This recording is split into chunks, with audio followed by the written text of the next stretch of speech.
Lower Chitral police کی کامیاب کارروائی، گریزن پارک پشاور سے اغوا ہونے والی 2 سالہ بچی بازیاب، ملزم گرفتار۔ لوئر چترال سے فرسٹ نیوز 96 کے بیورو چیف شبیر احمد کی تفصیلات کے مطابق لوئر چترال پولیس نے ایک اہم اور کامیاب کارروائی کرتے ہوئے گریزن پارک پشاور سے اغوا ہونے والی 2 سالہ بچی کو بحفاظت بازیاب کر لیا ہے۔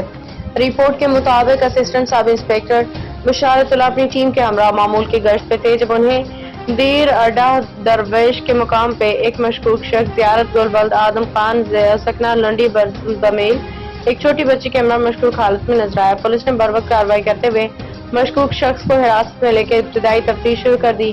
دوران تفتیش ملزم نے اعتراف کیا کہ وہ 2 سالہ بچی کائنات کو، جو محیب اللہ سکنہ کراچی کی بیٹی ہے، گریزن پارک پشاور سے اغوا کر کے لایا تھا۔ پولیس نے فوری کارروائی کرتے ہوئے ملزم کو موقع پہ گرفتار کیا، بچی کو بحفاظت اس کے قریبی عزیز ماموں کے حوالے کر دیا، جس کے بعد بچی کو پشاور روانہ کیا گیا۔ لوئر چترال پولیس کے ترجمان نے اس کامیاب کارروائی پر پولیس ٹیم کو شاباش دی اور کہا کہ عوام کے جان و مال کے تحفظ کے لیے پولیس ہر وقت مستعد اور چوکس ہے۔ اس طرح کی بروقت کارروائیاں پولیس کی عوام دوست پالیسیوں، پیشہ ورانہ مہارت کا مبولتا ثبوت ہے۔